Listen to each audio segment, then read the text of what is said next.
Salam buat seluruh warga GKI dan simpatisan GKI dimanapun saudara berada. Saat ini kita bertemu lagi dalam Sapaan Gembala GKI dengan tema Komunitas Kasih. Sebelum kita melanjutkannya, mari kita terlebih dahulu datang kepada Tuhan di dalam doa kita. Mari kita berdoa. Bapa yang di sorga, sebentar kami akan membaca dan merenungkan firman-Mu. Tuntunlah kami sehingga kami dapat memahami, menghayati, dan nanti melakukannya di dalam kehidupan kami sehari-hari. Di dalam Kristus Yesus kami berdoa. Amin. Saudaraku, yang menjadi dasar perenungan kita saat ini terambil dari Injil Yohanes pasalnya yang ke-13, ayatnya yang ke-34 dan 35. Demikian. Aku memberikan perintah baru kepada kamu, supaya kamu saling mengasihi, sama seperti aku telah mengasihi kamu. Demikian pula kamu harus saling mengasihi. Dengan demikian semua orang akan tahu bahwa kamu adalah murid-muridku, yaitu jikalau kamu saling mengasihi. Demikian firman Tuhan. Saudara-saudaraku yang terkasih, komunitas adalah kelompok orang-orang yang hidup bersama dan saling berinteraksi. Istilah lain dari komunitas adalah paguyuban. Kita mengenal ada banyak komunitas ataupun paguyuban. Ada komunitas mobil, ada komunitas pecinta burung, ada komunitas angkatan sekolah, ada komunitas suku. Gereja juga bisa dikatakan sebagai komunitas.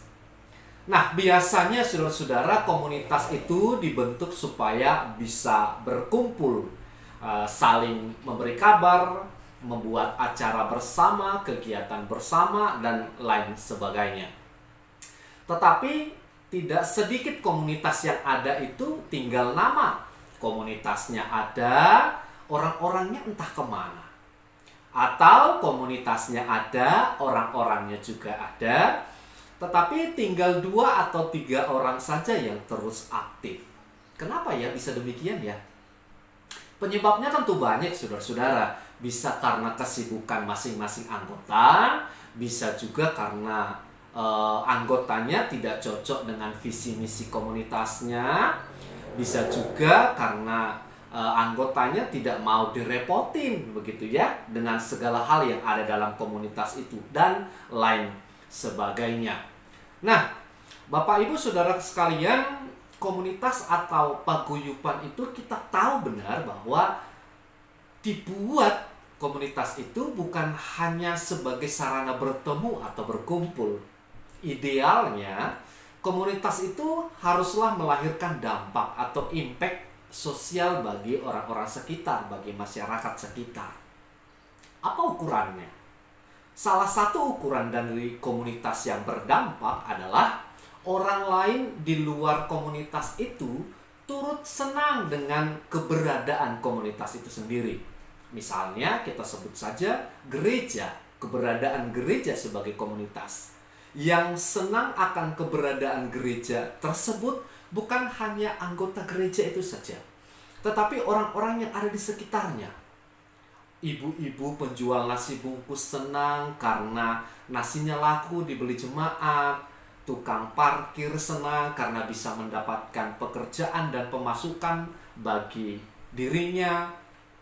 Orang-orang yang kesulitan makanan pokok senang karena bisa mendapatkan bantuan dari gereja. Orang-orang di sekitar senang karena anggota jemaat ramah dalam menyapa orang lain dan lain sebagainya. Tapi tentu bukan hanya itu. Jika motivasi kita hanya ingin membuat orang lain senang, tentu kita perlu menyadari bahwa kita tidak mungkin bisa menyenangkan hati semua orang. Juga ketika motivasi kita hanya untuk membuat orang lain senang, maka bisa saja kita justru semakin jauh dari nilai-nilai Kristiani. Nah, kalau begitu saudara sekalian, apa saja yang perlu ada dalam komunitas kita supaya kita bisa berdampak? Dalam bacaan kita saat ini, dan juga Bapak Ibu bisa baca ayat-ayat sebelumnya, ada beberapa poin penting. Yang pertama, saudara-saudara, adalah kasih yang tulus. Kasih yang tulus adalah perasaan sayang yang keluar dari hati yang bersih, serta selalu berusaha memberikan yang terbaik dalam berbagai kondisi. Nah, kasih yang tulus itu ditunjukkan Tuhan Yesus dengan cara mengasihi para murid sampai kesudahannya. Begitu kata firman Tuhan. Yesus mengasihi murid-muridnya sampai kesudahannya, artinya kasihnya Tuhan Yesus itu tidak hilang sampai akhir hayatnya. Artinya juga ketika Tuhan Yesus tahu bahwa jalan penderitaan yang akan ditanggungnya sudah dekat, Ia tidak menjauh dari para murid. Justru di setengah situasi yang sulit dimengerti, Tuhan Yesus tetap menunjukkan kasih-Nya kepada para murid. Yesus berusaha memanfaatkan waktu yang ada untuk berkumpul dan makan bersama para murid. Yesus berusaha untuk menjaga kebersamaan dan kesatuannya dengan para murid. Jadi, saudara-saudara, di dalam komunitas perlu ada kasih yang tulus seperti itu.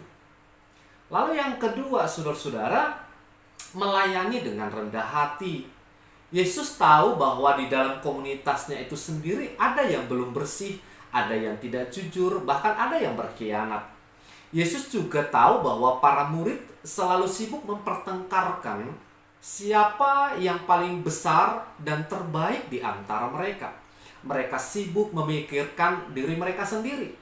Namun saudara-saudara, ukuran yang dibuat Yesus untuk melayani bukanlah perilaku murid-muridnya atau perilaku orang lain.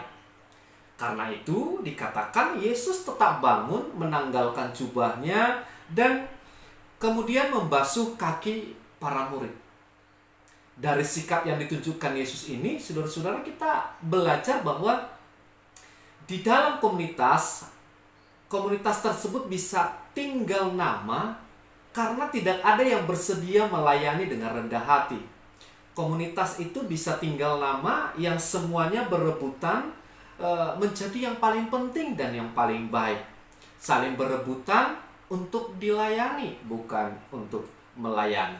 Berusaha mengeraskan hati, bukan merendahkan hati. Demikian juga gereja sebagai komunitas, saudara-saudara. Jika semua jemaat berlomba-lomba, anggota jemaat berlomba-lomba untuk menjadi orang penting, orang yang diutamakan, orang yang dilayani, maka gereja itu berangsur-angsur akan kehilangan rohnya. Apa yang dikatakan Yesus terkait tidak semua kamu bersih menyiratkan bahwa komunitas gereja juga bisa dikatakan tidak semua bersih. Dalam arti tidak semua orang Kristen punya motivasi dan tujuan yang baik. Namun ukuran pelayanan kita bukanlah perilaku orang lain. Ukuran kita adalah Tuhan Yesus Kristus yang berkenan merendahkan dirinya. Karena itulah kehadiran gereja bukan untuk saling menonjolkan diri, melainkan untuk saling melayani seperti Tuhan Yesus yang berkenan melayani dengan rendah hati. Yang ketiga, saudara-saudara, di dalam komunitas itu perlu ada ketersalingan, saling mengasihi, saling peduli, saling mendukung, dan sebagainya. Perintah ketersalingan itu datang sendiri dari Tuhan Yesus. Jika di dalam perintah yang lama umat diminta untuk mengasihi sesama seperti mengasihi diri sendiri, maka dalam perintah baru itu yang diberikan Tuhan Yesus diperbarui menjadi mengasihi sesama seperti Tuhan Yesus yang telah mengasihi umat. Jadi saudara-saudara, saling mengasihi itu tidak cukup seperti kita yang mengasihi diri kita sendiri. Dasar saling mengasihi adalah seperti Tuhan Yesus mengasihi manusia. Jadi model kita mengasihi sesama itu ya Tuhan Yesus sendiri. Kita mengasihi seperti Yesus yang adalah Tuhan, bersedia untuk membasuh kaki murid-muridnya. Kita mengasihi seperti Yesus yang rela berkorban untuk umatnya. Kita mengasihi seperti Yesus yang berusaha membentuk kebersamaan dan kesatuan dalam komunitas dengan murid-muridnya. Kita mengasihi seperti Yesus yang berusaha memberikan manfaat bagi orang-orang sekitarnya. Nah, saudara sekalian, mari kita rawat komunitas kita dengan tetap mengingat 3 poin tersebut, yaitu kasih yang tulus harus ada. Harus ada orang yang melayani dengan rendah hati, dan juga ada ketersalingan, yaitu saling mengasihi. Semoga Tuhan menolong kita untuk melakukannya dalam komunitas kita masing-masing. Tuhan memberkati. Mari kita berdoa. Bapa di sorga, terima kasih untuk firman-Mu mengingatkan kami akan keberadaan kami sebagai komunitas.